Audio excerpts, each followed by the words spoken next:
others? Yeah. Because I know when I'm stressed, it rubs off on Brad. Yeah. Yeah. I mean, I would say Keegan is like, I mean, he's my little princess. Like, like, let's be honest. Grab that bit. Yeah.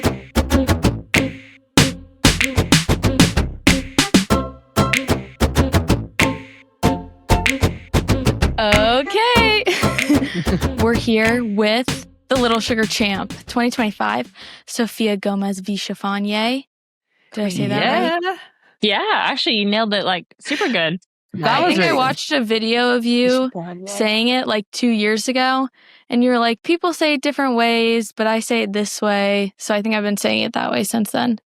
Yeah. Sorry. For anybody that's just joining in, I have had some tech issues. My phone is propped on my rice cooker.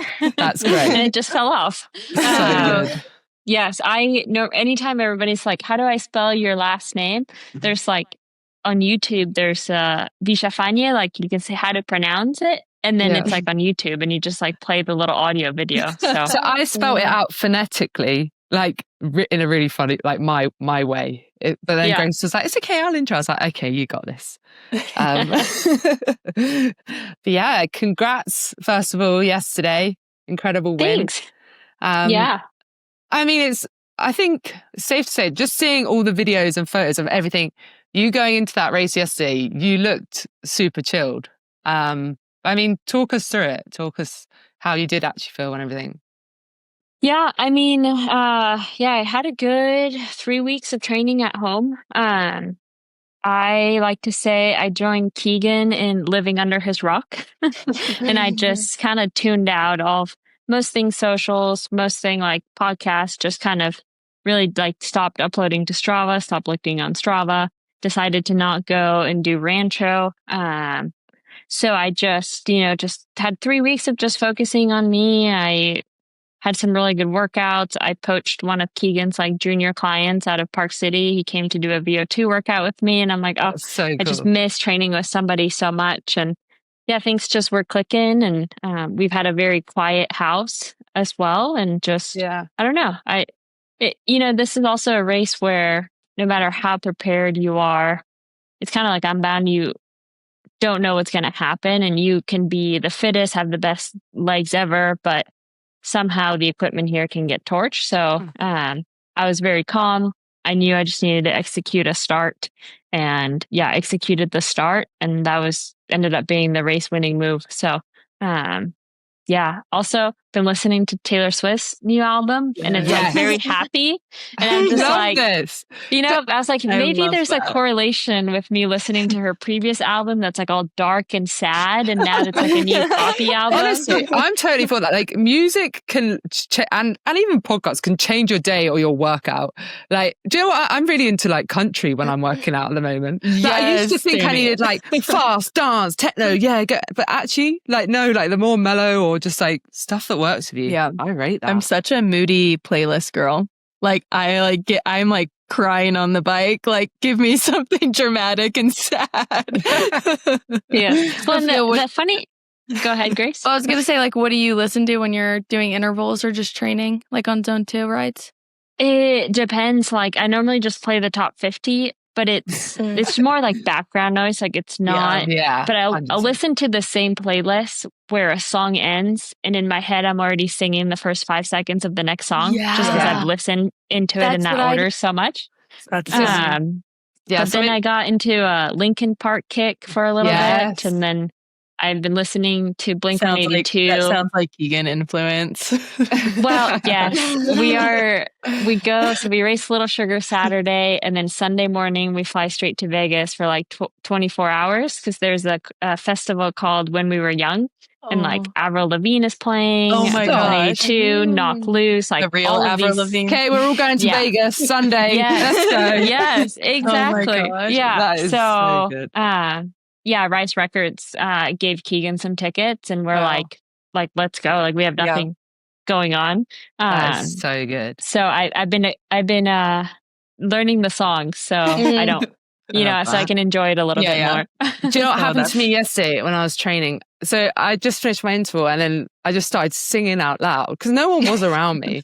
And then I was just going steady. And then this guy was like, hiya, you having a good time? And I was like, oh no. He's just heard my tragic singing. But I am always singing out loud when I'm biking. And I'm just like, I hope somebody passes me or is behind me and just like listening to this. It's so good. Yeah. Keegan's giving me a bit of, because I've been having Taylor Swift's new thing playing. And he's like, it sucks. And the next thing I know, he's like whistling along to the song. And I'm like, do you realize what you're doing?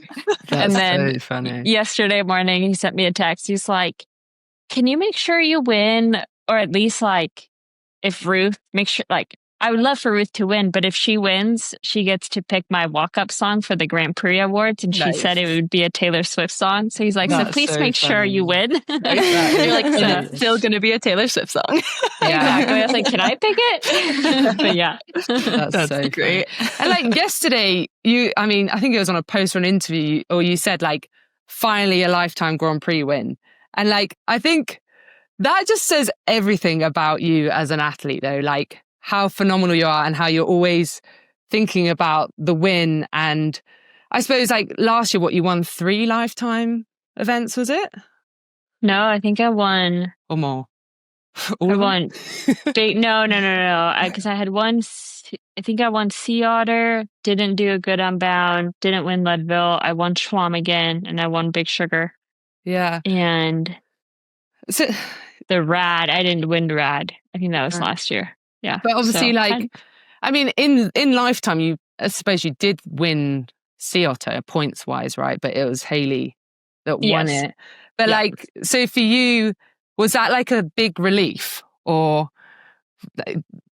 Not a relief, but I was like, it's getting harder to win these races. Like my second year, that was kind of the year I had won like Leadville, Sea Otter. Like I had won a lot that year as well. Yeah. But I was like, imagine winning the Grand Prix overall without winning a single race. Yeah. Yeah. I mean, that's quite like the actual wild. race, you know? And so it's nice to get that kind of knocked out. And then we did some math in yesterday and I did wrap up the overall. Yeah, so I get to race really free next Saturday, which I think it's really exciting. Like that's when I race my best. That's why I'm scared. Yeah. Thanks. Yeah, I was like, I think my little knife earrings are coming out on Saturday. Those are my favorite. If you know, you know. Yeah. The knife earrings, they're so good. Have you not seen Sophia's trending earrings that she brings out? Collection? Yeah. No. There's this Larissa Loden, I think it's her name. She has this like pretty famous jewelry, and it's all about like how like aesthetically nice but like funky, you know. So like she has this FUCK earrings. Didn't you went up the 200 tracker? No. Probably something. Probably. But then she has these that say badass, boss. I wore those yesterday. Oofda. I don't know. It's just like all these cute little jewelry. So it's like jewelry with a little bit of sass. And, you know, she's done collaborations with Jessie Deegans, who's a really famous like Nordic racer. And she's worn those iconic earrings at races, you know? Very cool. And I just thought it's just like a fun way to like express my mentality. Yeah. And she has these that are just look like a knife, like literally like a black handle knife. And I thought they were really cool. So when I'm feeling really confident, those come out. So I love that's great. Yeah. It's it's the Taylor Swift albums and earrings that are determining the mood. So like if someone looks next to you on the start line, they're going to be like, oh shit. Sophia means business today. To be honest, I think we all do that next to her anyway. Honestly. And I think that is something about you. Like, you are amazing to see. Like, I'm not going to lie. When I entered Lifetime Grand Prix, I was petrified of you. I was like, I was. I mean, to be honest, I was a little Brit that no one had heard of. And in all honesty, I was kind of a bit of a joker at the first round at Sea Otter because that was my first mountain bike race. And it was intimidating. But I remember you did, I think it was in Unbound when obviously I finally did do a result and you were really kind and came up to me and stuff. And I was like, she is just human, but you're very good at like, when you're in that zone, you're just like totally mentally in it.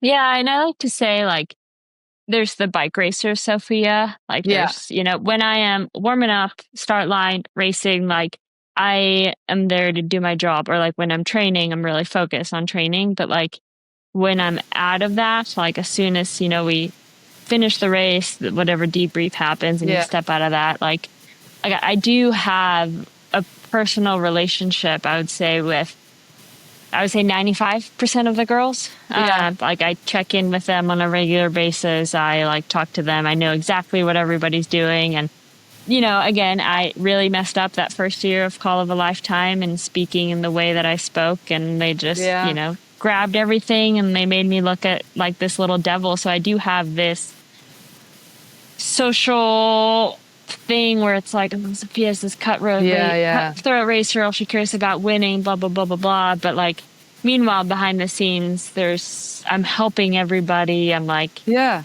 need a sponsor contact, here you go. Or I don't know. It's two separate people, and that's why I think we're so grateful, first of all, that you've come on this pod, because it is nice to hear that. And I think that Call of a Lifetime, that's like the first version of you I ever saw. So like coming into it, I was like, oh wow, don't mess with her. And then it's exact that. Like, I mean, even before Gravel Worlds this year, you're giving me chainring advice. Like, you are very approachable, but I think that just shows on social media. We could chop this up and make me sound like a dick. Like, that is just social media all over. But I think you've definitely like you can see that you've come out your shell more maybe on social media. Would you say, like, showing your other side this year and stuff? Or I think so. And honestly, like I've had to make like a conscious effort of like show who you are outside of like, I'm here to do a job, and I do take my job really serious. Like I do, you know, I feel so fortunate to have the opportunity that I have, be compensated at the level I am. Like, I never thought I could have this kind of career, this kind of lifestyle. But I'm like, and it's funny. I think it's, you know, for maybe every 50 good comments, I'll have one troll. And then that is what I fixate on. And like and I'm like, people hate me. Like, people don't like me. Like, I should just quit the sport. Like even this year, I went through a little bit of a lull this summer. And I was like, if I didn't have my contract with Specialized through the next, like through 27, I was like, I honestly would maybe just quit, be like, get married, whatever, go full in supporting Keegan, like, just be done, you know? But then, you know, you take time away from social, you kind of connect with your people, and then you're like, okay, like it is not that bad. And you get to have races like Schwamigan where you finish and everybody's there. And, you know, the amount of kids asking me for photos and like asking me for autographs. I'm like, okay, people don't actually really hate me, but it's just funny how that the few that do, it's like those voices just stay with you a lot more. But that's like amazing that you're even saying that out loud, because like, even from me from the outside, it's like, you are so tough, and I don't know, everything seems dialed, and, you know, you never show this side that maybe you're struggling or you've had a bad training period. Like, everything seems dialed. So it's almost quite nice hearing that, you know, you definitely go through those moments. And I suppose, how do you pick yourself up, like, in those moments? I think it's just like, this is like where my coach, she's like coach / therapist, you know, sometimes I'm like, you know, like when we catch up and we're on the phone for an hour, it's like, oh, maybe we talk like 5 minutes about the training and 55 minutes about everything else. No, but just like being really honest and just, you know, having the conversations with Keegan of like, this is how I'm like feeling right now, or like, also just, you know, it's impossible to perform at every single race, you know, and with this whole Grand Prix, it is a lot of pressure of like, you know, the overall still carries so much weight. And, you know, I was second the first year, now have won it for 3 years. I guess the third one, I'll officially win it once I start on Saturday, but it's a pressure.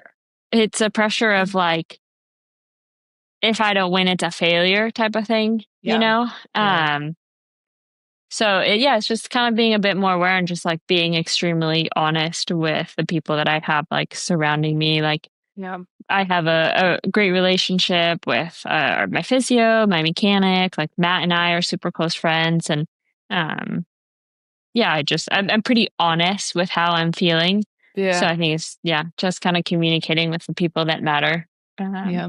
It's crazy that the higher you climb in the sport too, how critical that inner circle is, because that's like your true self, right? And if you don't give yourself those people and that platform to like be honest and just like shed some of those outer layers, it just builds and builds and builds. And you start losing sight of, why you're there, what you're really doing it for. And like you even said, like even at the highest level and like being one of the best in this sport, in this space, like you still ebb and flow with your emotions towards the sport. And that's super duper real. But being able to talk about it and like feel comfortable and have that space to discuss it, especially with your partner who has, I'm sure, very similar feelings at times. It's so critical. I find myself talking more and more, Robert, about like, wow, this year was really hard for me. And I've just had to be super honest about that and be like, almost like stepping in to support him more, because right now my ambitions weren't at the forefront of the relationship or the household. So it's just interesting to see that pattern and kind of going back and forth between who's sharing that load. But no, it is. And it's so interesting. And it's also like Haley Smith and I have really developed like a pretty good friendship. Like I remember after the first year of Call of a Lifetime, I was like, oh, I hope she like doesn't hate me, whatever. And that next Sea Otter, we like got together for coffee, and I was like, are we friends? Like, I have so much respect for you. And like, she was like, no, I think like it was just really interesting to like figure out the racer Sofia, blah, blah, blah. And her and I always check in, and she had a great podcast on Trainer Road recently and talking about all the mental stuff. And 100%. she's like shot me a few little notes and a few little things. And I was like, oh, it's just nice when like you sometimes don't realize how nice it is when people like check in on you and just like 100%. Even tell you, hey, thinking about you. So, I've like tried to do that with the people that, I surround myself with or like race with on a, often like on a regular basis. But I think as females, we're just a bit more emotional than the men. 100%. Hormones. It's what you remember too, right? Like you remember your people and your community, and like you race so much, right? Like we're going to do hundreds, thousands of races in our lifetime, right? Like what I feel like what I really take away from it is those like post race and like pre-race moments with my fellow racers and my family.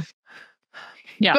But obviously like at home, it's a very winning environment, right? Like you're two of the best off-road riders out there. And like how, I think you said recently, like obviously Keegan targeting the marathon world champs and then Leadville breaking the record. Like it took, like, do you feel that pressure when he's going for those goals and likewise, or how do you like get it right? Not taking on each other's. Yeah. Because I know when I'm stressed, it rubs off on Brad. Yeah.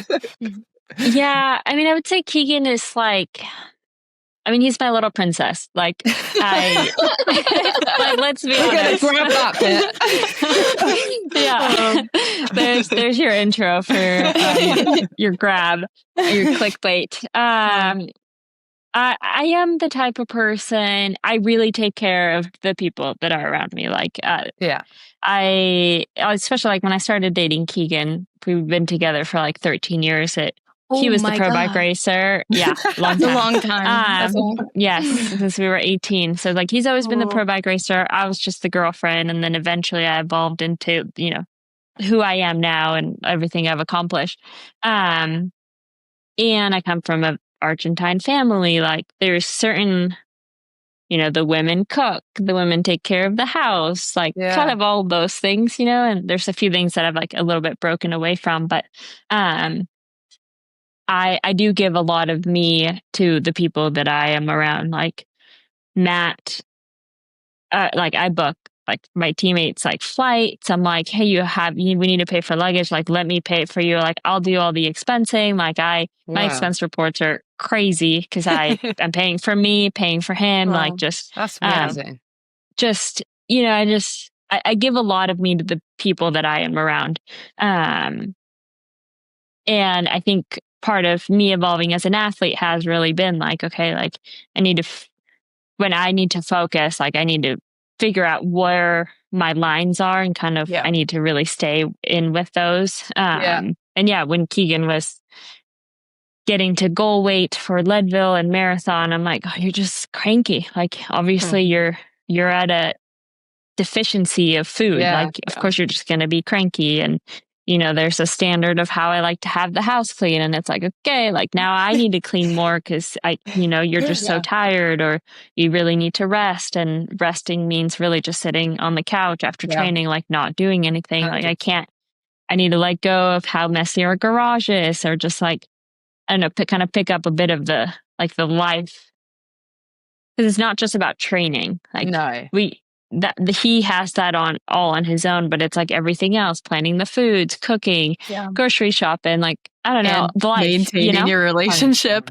Like exactly. Feeding the dog, walking the dog, well, we always walk the dog together, obviously. But like I will very quickly give a lot of me. Yeah. And the past few years, I felt like I'm like, okay, I have a few percentages that I'm still not reaching for, but I can still win. But now it's like, oh, I really need to like lock in a bit more, because the field is just getting so competitive, and the margins are getting so much smaller that when I need to focus, I really need to be like, everything. No, buddy, you're cooking today, or like you're in charge of cleaning the house more. yeah. I'm like, well, we just pay the cleaners to come by more, or you just kind of 100%. Figure things out. But totally. It's all an energy thing, and as you all know, I have my little like aura ring, and you inspired me. Yeah. Okay, so I want one. I want the pink one that they just came out with. Yeah, they're cool, huh? The new ones are cute. But they have a thing all about like how stressed you are in the day, which I don't know how accurate it is, but it's like all the time accurate. And the only time I have like restorative time is when I'm like in the squeezy legs, watching TV, reading a book, not being on social. Like if I'm on my phone, it's almost like I'm too engaged, and it knows that I'm too engaged. Yeah. So it's all about like figuring out little habits of like, okay, how do I honestly rest? That's like the biggest thing I learned. And like I look back at when I was trying to do Lifetime, I had a full-time job, I was doing road, like it of course, like flying in 4 days before a race like was never gonna be great when I'm jet lagged. I mean, you can get away with it sometimes when you're trying to do it back to back, and it's so true. It's all these minimal little things, like tiny little things that you think's a little job is actually wasting all your energy. So especially when you don't know, you've never been to Leadville. You're like, exactly. Oh, what's that like? What is, or like Emporia, how do I get there? What's the best airport? Everybody flies to Kansas City. Wichita Airport is actually like 30 minutes closer, but nobody knows that. So it's like Queen of tips. Here she is. Yes. Which I've recently learned. I was telling Brad, my mechanic, I was like, next year we have to arrive to Emporia a day early, or not to Emporia, but to Wichita. Because have you guys seen that viral hippo Mars? No. Have you not seen? Oh my God, there's this like baby pygmy hippo. Oh wait, yes, I have.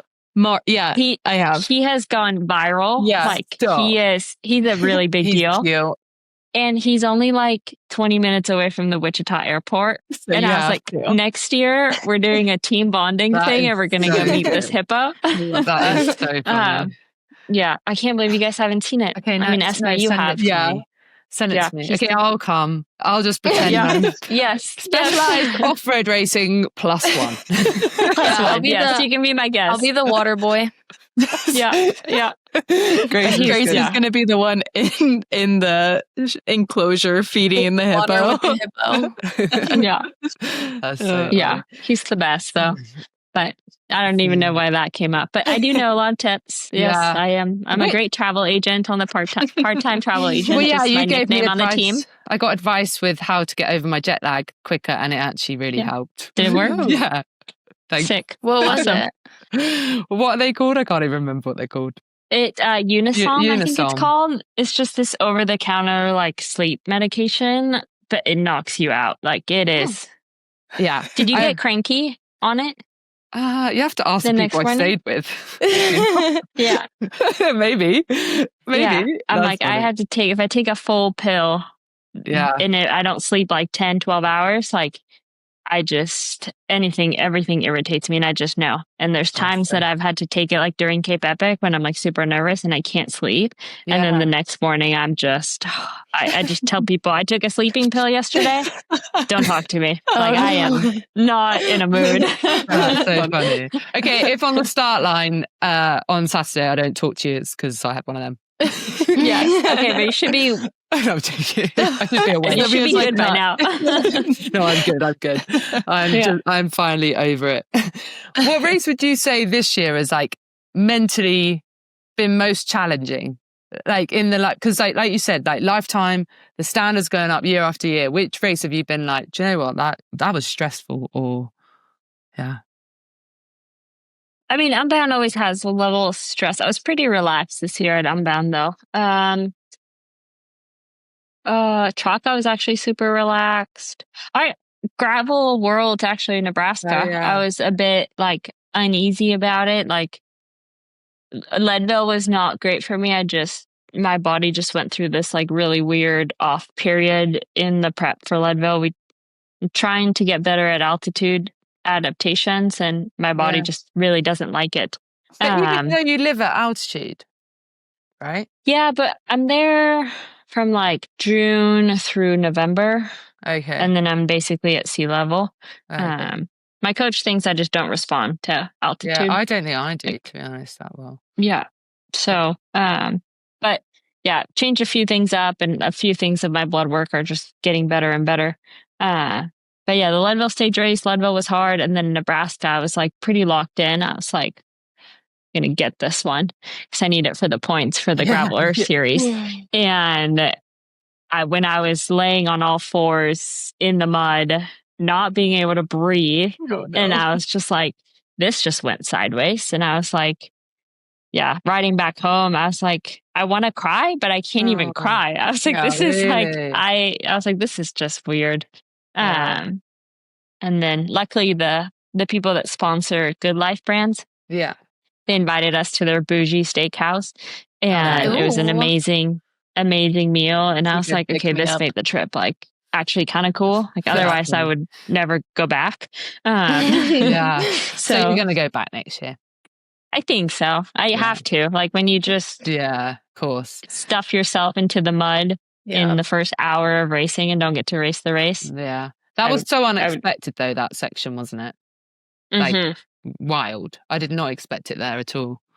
No, it just the slamming of brakes. I was just like, oh, I there's nothing I can do.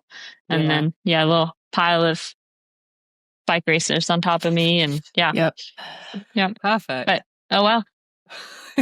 Move on.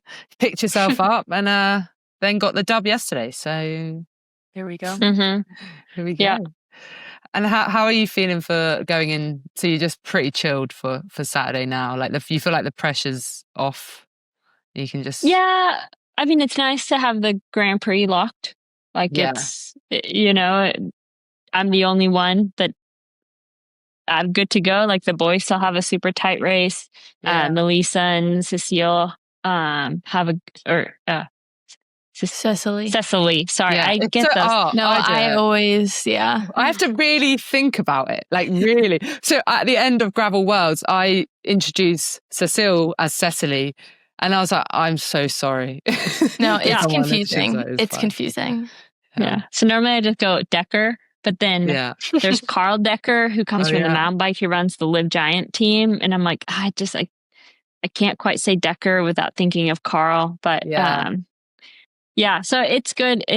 When I race without the pressure of having to worry about this point thing, I get to race like I did at Traka, and I find that really fun. And it gives me a lot of freedom. So I'm really excited, actually. I was like, okay.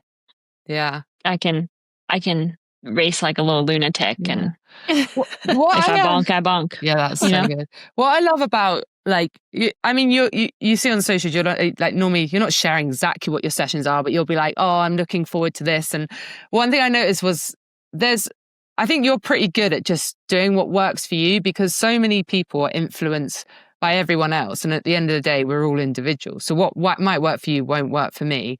And like before Unbound, I think you did like a 6-hour ride or something, and you were like, "Oh, longest ride of the year," and everyone was like speaking about it, because some people think because Unbound's a 10-hour race, you need to go and do that all the time, when actually, I mean, you show very much that you don't.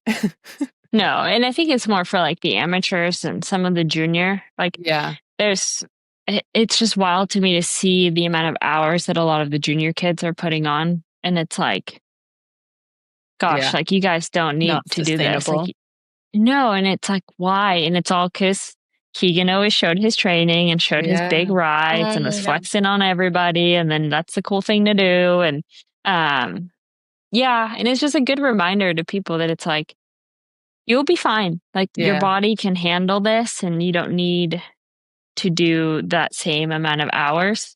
But whatever works for people works for people. So.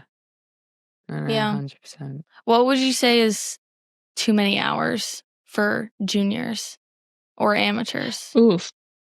Well, it obviously depends. Like if you're an amateur that you have the luxury of training. For me, it's more like, okay, how much time do you have to recover? Like, 100%. What does that look like?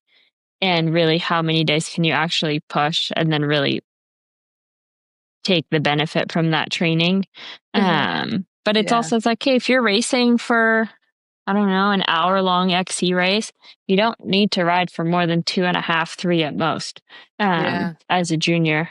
And that's kind of where I really struggle with gravel. Like, even with a U23 series, I'm like, man, to have these kids race Leadville, like that is wild. A lot, and I think it's good that they do the 100 at Unbound, and I think they race the full one at Little Sugar or Big Sugar next weekend. But it's gravel in the way that it's done in the US.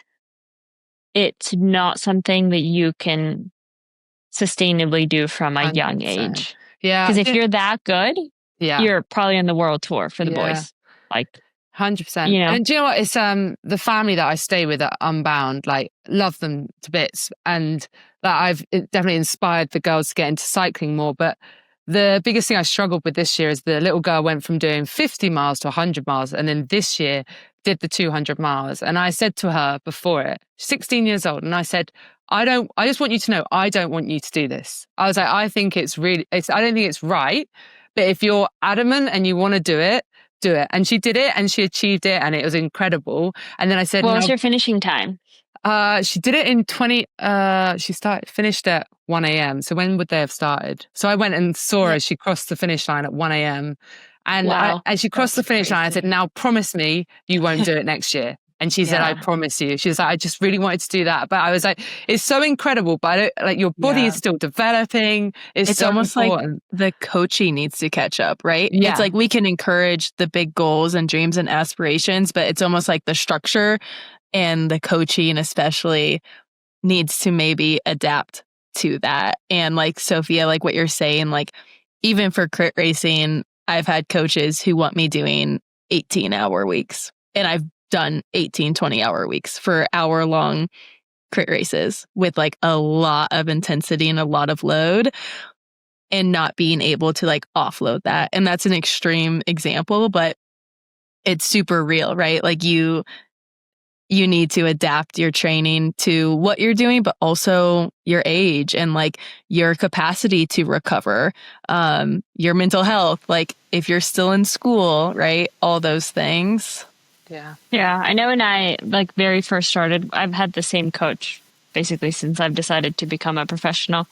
And she had the whole goal of getting me to the Olympics in 4 years. And she's like, even though that's our goal, we're not going to start training at the level that the girls that are currently in line to go to the Olympics are at. Like, we really need to build you. And she's like, I want you to have a very sustainable career and just make little progress year to year to year to year, and have you be able to have a long time career, rather than like, we're going to go full gas. You're going to be amazing for 2 years, and then you're going to never compete at the front end of a bike race. So for that, I've been just super thankful to have Carmen, my coach, that she's just protected me and like just developed me in such a nice way. And she kind of knows when it's time to bring in a new stimulus, or like, hey, okay, now that we have all these habits as part of the routine, let's start working on nutrition, or let's work on, I don't know, whatever she wants me to start kind of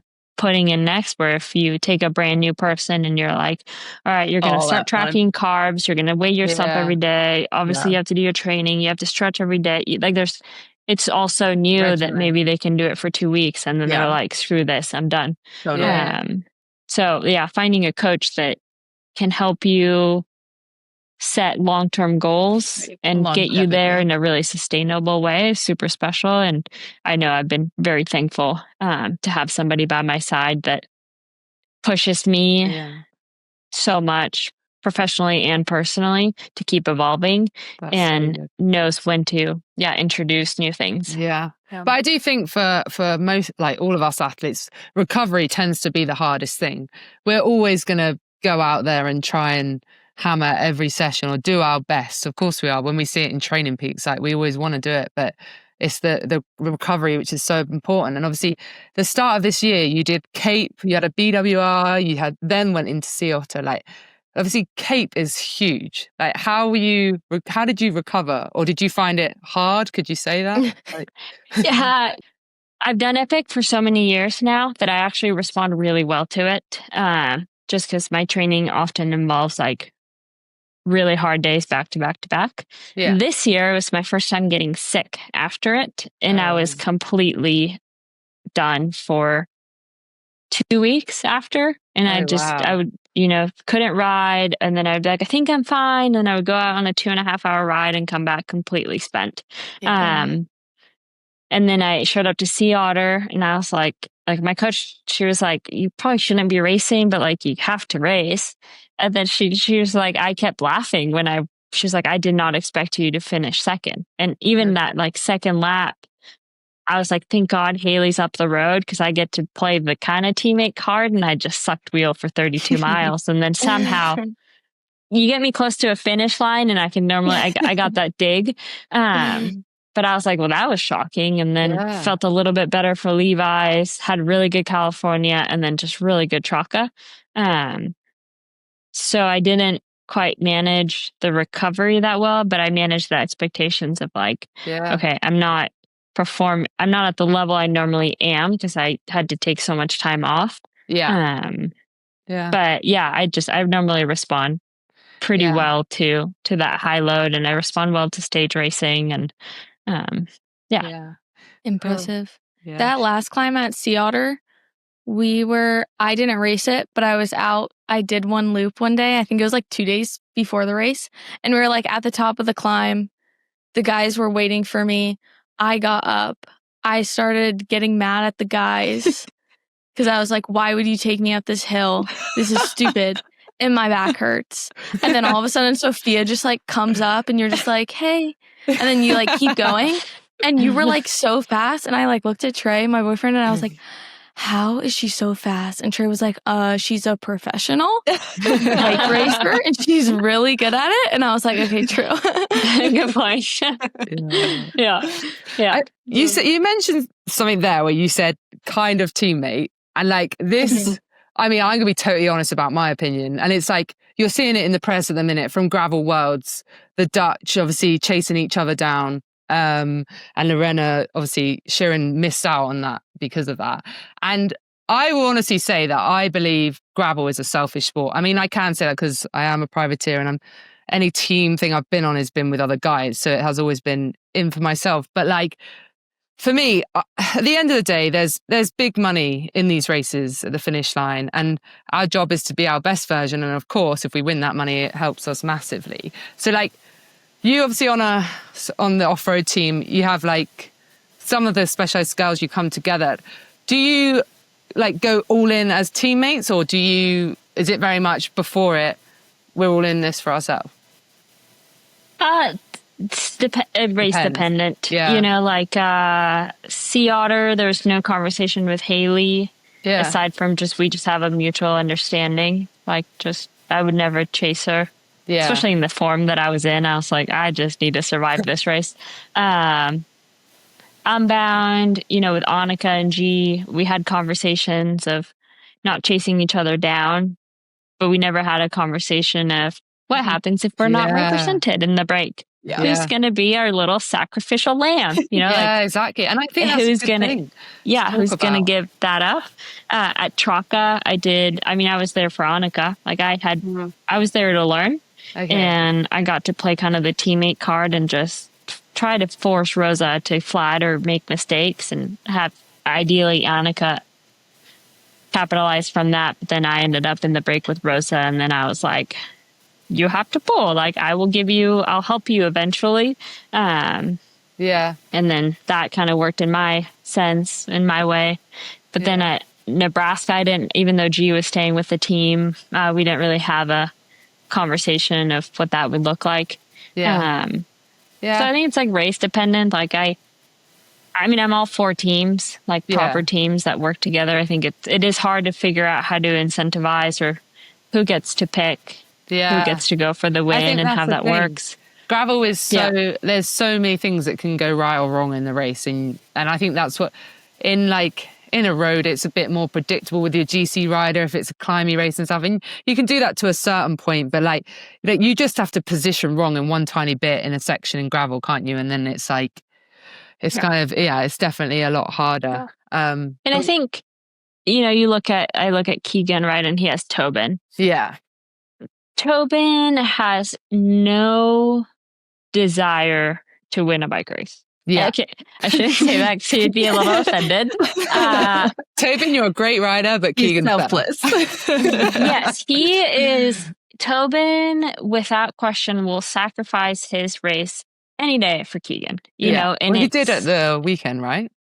Yeah, he gave him both wheels, everything. And he, so you have somebody like that, right? Where it's like, okay, what are Tobin's odds of if you were to actually race the race of beating Cam, beating Simon, beating Matt? Like the odds just aren't there for him. So therefore, he's happy to fulfill this. I am just his sidekick, and whatever Keegan wants, I will do. So it works when there's such a big gap in performance, but when it's tight, when it's like, okay, it's me and Annika, like those are two really talented athletes, like she has such a career and such a legacy. 100%. So it's an interesting thing. And some gravel courses like Nebraska that are a little bit more flat, you can go more team tactics, but Traka, when you start with a 15-minute climb and it's a watt per kg, if you can't punch above 5 watts per kg, you're not going to be there. So it's interesting how it all works. Yeah. And you can't pretend that this has always been the case with cycling, right? Like you always have your domestique or sacrificial lamb. And I think right now gravel's in this in between state, or almost like this new genre of okay, if you didn't talk about it, then is it anyone's race to win? Sure. Yeah. I think that's super fair. But in road racing, usually A, B, C, D, all those tactics and situations are talked about in a team setting. So, the call is made for you. Yeah, You're exactly. told what to do. Totally. Where we don't have radios. Totally. We're lucky, I'm on my race with my phone to communicate with the team if I need a mechanical or whatever. But we don't have a DS that's calling the shots of this is the plan. Or, okay, the plan is changing. Now this is our plan. Mm-hmm. So, and I don't think until that, everyone's in a team, it will become ever be like that. It will ever be like that. Do you know what I mean? Totally. I think it will always, maybe the odd race, there'll be a bit more tactics. But from everyone that I've raced with who's in a team, it you see the odd game, but not really. Yeah. I mean, you see even how the world's road races, how different they are because they don't have radios. So it's kind of just it makes sense, right? There is this you have either all in on that, right? The DS calling the shots, you're kind of at their whim. And then you have this in between state. And I think it's super sustainable. And I think it is what it is, and it's okay. And you'll have, I don't know, this flux of working together, but also every man, every woman for themselves at a certain point. Yeah. Yeah, Sofia, once I get fast enough, I'll be your Tobin. Oh, thanks. I thought that was going somewhere else, Grace. I thought you were going to be like, watch out. Well, she comes with her dagger earrings. You better watch out. Yeah. That's funny. But with, I suppose this very much is your job, right? And I suppose how I look at it, like a sales guy, right? Doing his 9 to 5, his thing is like, I'm here to get that commission every year so I can have a good life. With you, like, is it very much a job and the money, or do you, because like, how long do you think this is sustainable? Because it is such an intense thing. It is mentally torture. Or do you genuinely like love the racing? I love the process of the job. I mean, I love that my job is to get 8+ hours of sleep, of eating healthy, of getting to do strength training, exercising. Yeah. Like just not having to set an alarm in the morning. Like what 100%. What a freaking luxury that is. And I also have always had a part-time job until we had Pharaoh sponsor Keegan and I 2 years ago. Oh, wow. Like I think last April? I think it was like last April where I stopped having a part-time job because Pharaoh's came in with the medical health insurance for us, which in America, health insurance is everything. It's amazing. You need it. Yes. So it's like, I feel like in a way I haven't been 100% in until the past year and a half or so. I think there's, I have 2 more years on my specialized contract and for sure 2 more years of going full gas. And then I need to figure out, okay, where am I? How much more do I think I can improve? Do I want to have a family? Like what do all those outside factors start to kind of kick in? Also what's driving me? What am I excited about? What kind of goals can I set and try to like go and achieve? So it's like, who's going to come up? Who's going to be like, who's going to take over? Like, just, being just as dominant. Grace is coming. You have, I'm curious, like what your bucket list race things are. What's kind of still looking you in the face? LA 28 Olympics? I would try. I might see if I can auto qualify the year prior, because as being part of Argentina and a nation that won't qualify by points in 2027 at the Pan American Championships, there's a quota up for grabs. So depending on where that is, I might just see, and then we're like, oh, maybe we try to do LA Games. But I did Tokyo, and I was like, it's just didn't fulfill me in the way that I thought it would. Obviously, I think performing at a world championship level is, I think that's my next goal, like of just, but can I do it? Like it scares me. For gravel? And mountain biking, endurance, I would say. Wow. Cool. Yeah. Nice. And then also like FKTs, those scare the living bejesus out of me. Like I am do an ultra together. Okay, let's not go that crazy. I will not do Badlands. No, but I am the type of racer. I like competition. I would much rather win a race by attacking the last K than going solo for 50K. Like to me, I don't do well when I'm racing a clock. Yeah, and that's what scares me of FKTs. It's like you and the clock on the course. So I might look into doing something like that just to prove to myself that I can indeed race the clock and like hopefully succeed or just learn about myself as an athlete. But those, I think those are probably the few next thing that I'll kind of start to like really focus in, because the past 2 years with my coach, it's like you haven't had something that you're like, this is the big goal that will motivate you at every race to get better. Like, I don't know. So it's like, okay, what can we aim for? What scares me? And can I do it? Because you'd like carry on with Lifetime next year and then still do these add-ons? Or would it be like a year where you'll be like, well, I'm not next year or the year after, where it's like, do you know what? I'm not doing Lifetime this year. I want to focus on... Because I think what everyone said to me is like, when you do Lifetime, it is hard to do so many different other ones because you do need to focus so much, like the level, the altitude, the blocks that you have to do for these races?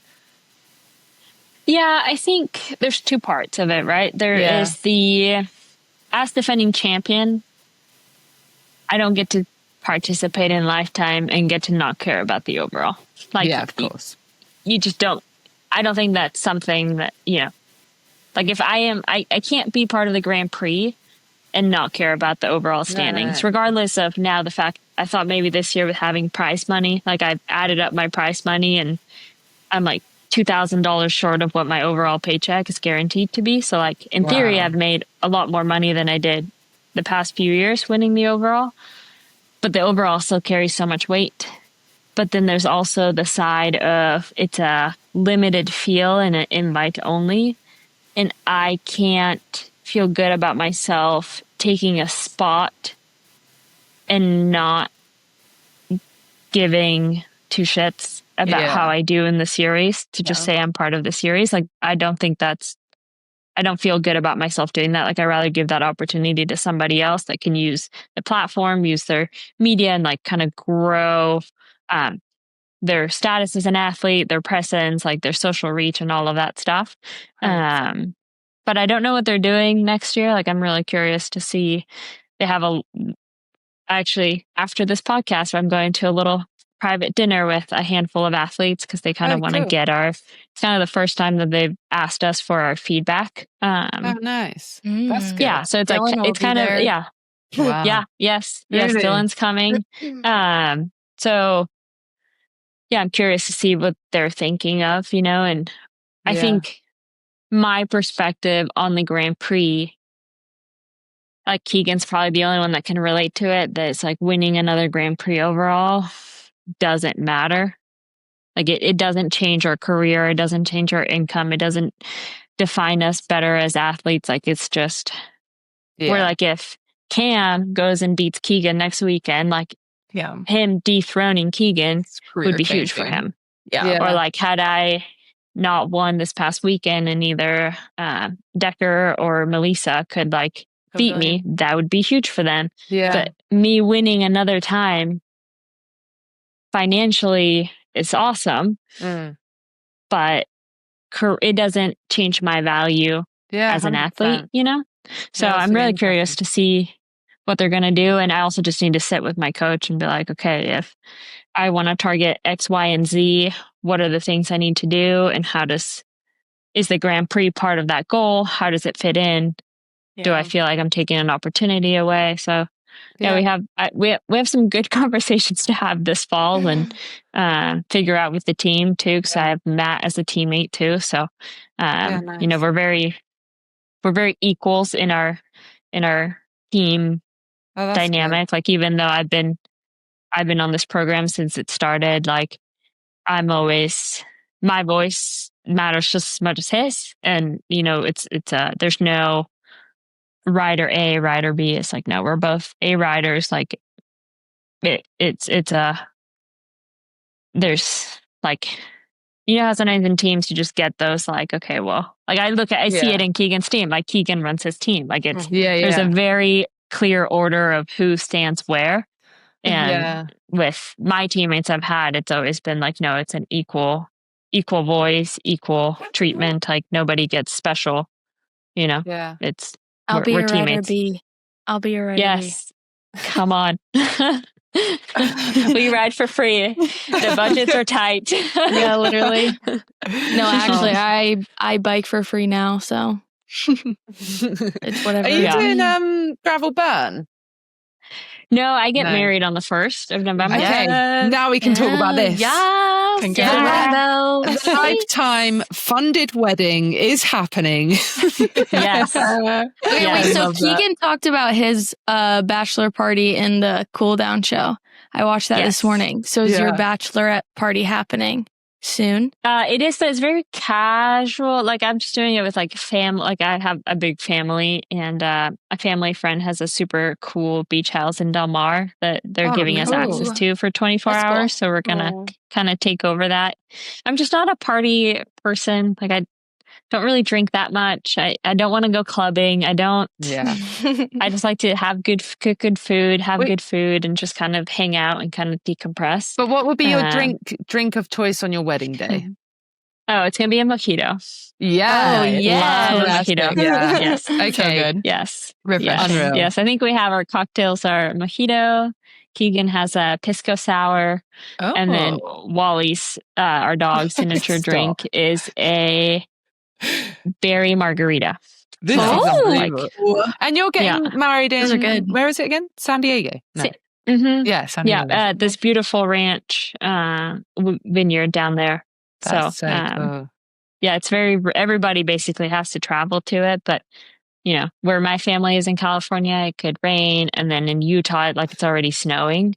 So really? we figured San Diego would be a nice little weather place to go. And are you guys going on a honeymoon? Yeah. After that, in your off season? I think next year.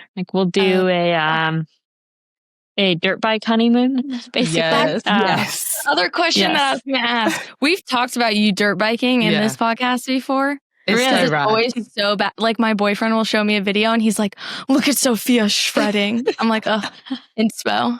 It's crazy. Yeah, no, it's one of the many sports that Keegan has gotten me into. Honestly, I cry the majority of the time we go because he pushes me to do certain things. The that stuff I'm like, you're going up and down is mental.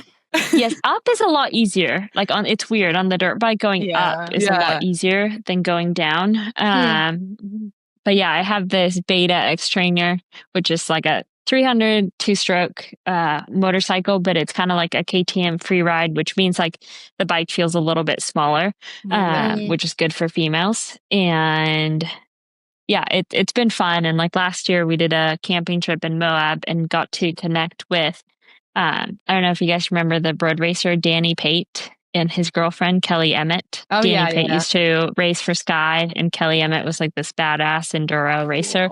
And they ride dirt bikes all the time. And we did a ride with them, and the group that was there was very encouraging, and my skills went through the roof. Nice. But yeah, dirt biking aside, just the speed is fun. It's a new challenge, but the amount of times I've whiskey throttled myself, gotten stuck in a tree, gotten pinned under my dirt bike. Oh god, the amount of times I've just yelled for Keegan, and I know he can't hear me because he's way which up. Makes you even more mad because you're screaming. Yes, and I'm I feel oil on me, or I cannot move, or I'm not strong enough to pick up the bike properly. But yeah, it's fun. I really enjoy. I really enjoy the throttle, and it was a bit of a shame that we didn't have, with the amount of drop races this year, we didn't feel as comfortable dirt biking before this trip. Yeah. Because normally we'll kind of start to get out to kind of go at least a bit on easy trails once we feel okay, we're okay if we get injured. But this year it has to wait. So but you've been ripping on the e-bike instead, haven't you? Yeah, that's the best. Fun. So it's funny. I don't ride my mountain bike at all. I don't train on trails. I'm always training on the road. But I hit trails on my Levo, and very good. It's amazing. It's so good. So much fun. Yeah, but your descending blows me away. Honestly, you are one of the most incredible descenders, and is that at Oregon Trail on the downhill, I think you got the same time as Payson. It was mental. I beat Payson. Oh my gosh. Yeah. It is wild. I think so. I think I beat him, or it was, yeah. And then and then you're saying you're training on the road, but clearly you've got these mountain bike skills. And do you think obviously since being with Keegan, is it literally from following him, or or did you just natural? No, we don't ride together. We even on the downhilling stuff? No, I think obviously growing up mountain biking, you just learn a few things. And then actually the first year I did Oregon, there was this guy, Cody Kaiser. He's a really good, used to be a really good cyclocross racer, really good skills guy. And we found each other racing a lot against each other because it was all mixed back then. And I followed his line, and I'm this is how you apex a turn on gravel, because I used to be really scared. I had a crash when I was in high school, and I dislocated my thumb on a gravel road. So I've always been really scared. my first time meeting Lawrence Tindam was at Grinduro, which is like a race in California, and he smoked past me on the Fire Road stage going down. And then on the single track, I was like waiting for a good time to go. And I was like, oh, you can go. Like, you're so much faster than me. And, I pull, 2 minutes onto him, and I'm like yelling at him to get out of my way because like I wanted to win that stage.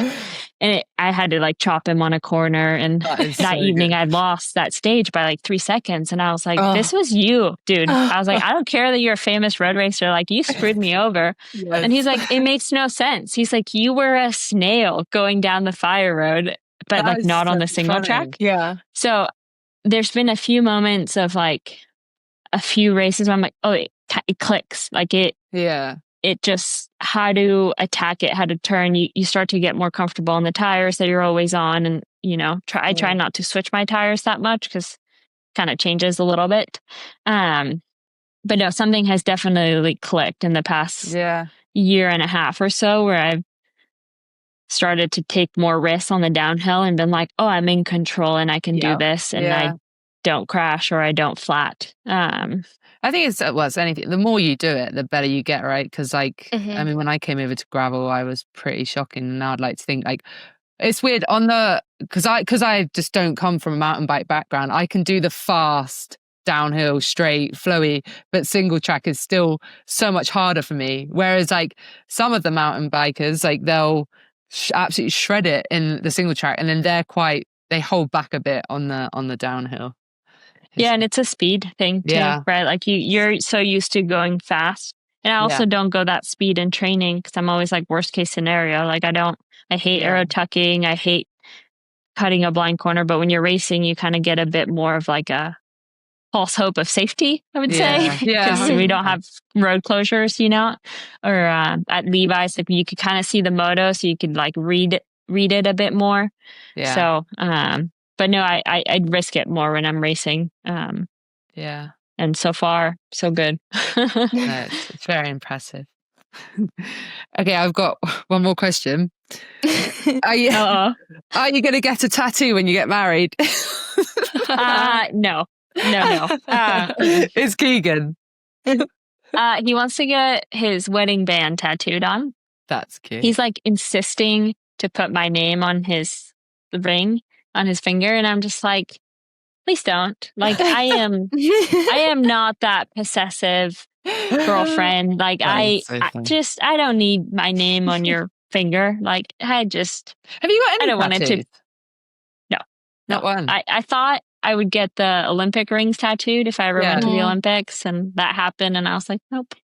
I appreciate the artwork, and I would like seeing his tattoos on a wall rather than on his skin. That's so So I've had to put I'm like, you can't go below the wrist because he really wants knuckle tattoos. And I was like, aside from now our wedding band, no knuckle tattoos. Yeah. Brad said no neck tattoos. I was like, he could get like Sofia on the knuckles. Yeah, no, thank you. He has mentioned that, and I'm like, please don't. I'm like, please do not. Go get something else. No tattoo. He did want a tattoo artist at the wedding. I'm like, we're not going to coordinate that. I was like, and he wanted to do it before too. And I was like, you can't do that either. Like you're jinxing it. What if something happens? It's so funny. Does he get them every off season pretty much? Does he add another? We got one during the SRAM frog. Yeah. The frog. Yeah. He's branded. And it was like supposed to be really small. And then it was huge. Because I told him, it was like popped out his sock, didn't it? It was pretty big. It's pretty big. Yeah, he made it so the little head pops out of his sock, so you can see it while he's racing. But yeah, he sent me the screenshot while I was at Oregon. He was like, SRAM's doing flash tattoos, who booked a thing. And I was like, well, I'm not going to be able to stop you on getting a tattoo. I was like, you should pick the 4 that you like and just have people pick for you, what to do, That's so good. So then he pitched it to SRAM. They loved it. And then he was like, what about size? Like, how big is the tattoo? And then Shram was like, okay, everything, it's like a flash tattoo. So it's this size. He's like, but you can get whatever size you want. Oh, no. He was really proud of himself. That's so funny. He did get it. And I was like, that's bigger than I thought they were going to do it. Yeah.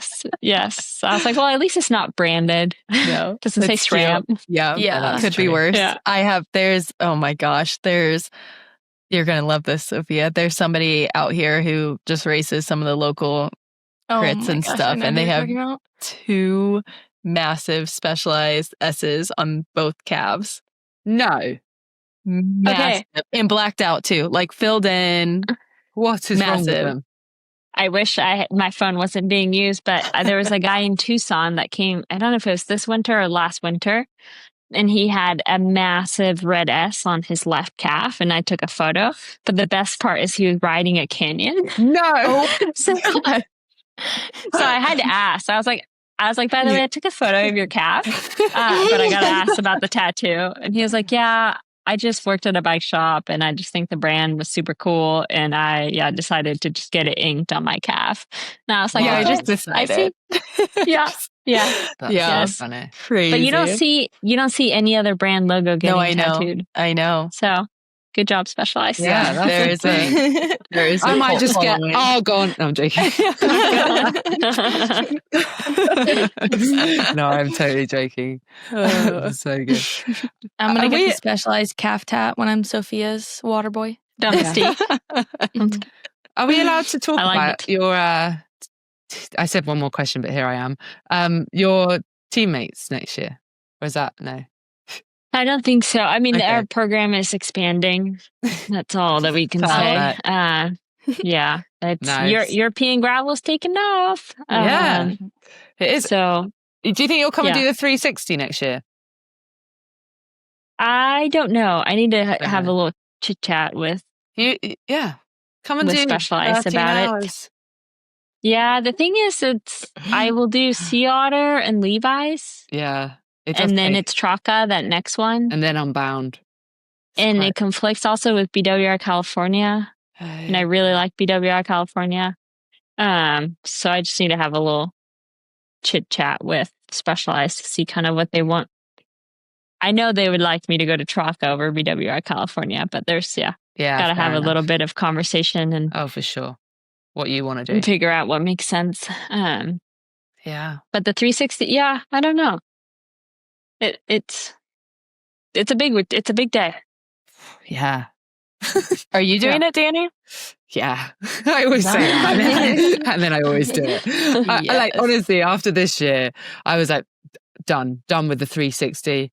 And then I'm like, oh, maybe not. I don't know. Yeah. There's rumor that the 360 is the only one with points for Gravel Earth next year. Oh, yeah. So it's like kind of silly. Like, because I felt like at least in the women's field, the 200 is a deeper field. Yeah. Yeah. But the 360 is the bigger challenge. Yeah. Right? It does split it. I think it would be cool, whatever they do, to like make sure that we're all in it together. But let's go like 280. There we go. There you go. Compromise. The Unbound XL next year will be the A race, the elite race. No, I'm joking. That's so bad.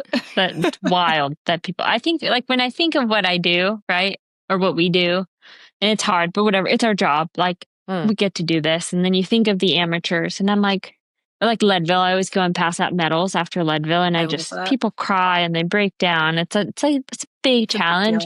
And I'm like, this would be like me if I would try to do the 100-mile run. Yeah. And even just thinking about that, I'm like, hell no. Like I am, it's too scary. And I'm like, it is insane what the amateur field is doing, and that they're doing the same distances or longer than we are and taking on such a challenge with everything they have going on. Yeah, it's wild. I'm always just humbled. I'm like, man, I get at Leadville. Were you there this year, Danny? No. Well, there's a sign when you're coming back from Columbine, you're on this little like road climb for a little bit. And there's like, I don't know, they have this drawing of this hot chick or whatever. And there's a sign that says like, remember you paid to do this. And I'm like, they need to make me a sign that's like, remember you are paid to do this. Because I'm like hating life. And I'm like, man, this is my job. So funny. It's so and there's true. people that pay to do this. But I will say though, being a professional athlete, especially like an endurance one, is so hard because you guys need to focus on every single hour of the day. And resting and training and nutrition and how you're feeling. So it's really hard. Yeah, see, this is where the part I don't relate to, just because I have been in Keegan's bubble for so long, that the way we do our life is set up for performance. To support it. Like, just like he's never like, hey, let's go to a bar, have a drink, let's have a bunch of friends over for dinner. He's like, let's have dinner, walk the dog, and then we have our hour-long stretch foam rolling routine before we get, ready for bed with our little wind down Roca glasses and then go to bed at 9. And I love it. Like, that's just my life. But do you think you love it because you know it won't forever be like that? Or do you just genuinely just love that routine? Yeah, I'm a routine person. And like, as you get older, you start thinking about kids. And I'm like, man, if we had a kid right now, like I couldn't do this. I couldn't just be laying here stretching. Totally. Oh my gosh. Yeah. Yeah, so I'm like, 100%. my life would really, really change. But yeah, we just get to live such a low, steady pace of life. And I think in this day and age, it's a luxury for us. I'm trying to get better at that. We're working on it year on year. But it's totally environment wise. Like, we had Ryan Standish when he lived with us. He was so fast on a bike, so fast. And then he moved out and then eventually moved back to Durango. And just, again, somebody that's, if you have the environment and you can plug in, it's really easy. Yeah. But if you're not in that environment where it's cool to not go out, it's cool to go to bed at 9, it's cool to not drink, like you're not being pressured to do all these other things. It is kind of crazy. Yeah. Yeah, 100%. Well, living in Spain, one thing I just can't do, they eat at like 9 p.m. I am like, eat at 6 or 7, bed before 9. Yes, no siesta for you. No siesta. I will never. No elevated heart rate at night because you ate dinner too close to bedtime. I will never fit into Spanish life as much as I love it there. Yeah. I mean, Argentina is the same way. Really? I'm too Americanized. I like to go to bed at 9, 10. Yeah. Eat at 6. Yeah. Cereal bowl at 8. Yeah. Like granola is my dessert every night, I think, of my life. Well, thanks so much. I think we'll wrap it there because we've been going on a bit longer than an hour. But we really appreciate you having us, you coming on our pod. Yeah. Thanks for having me. And good luck this weekend. See you on the Starlight. Thank you.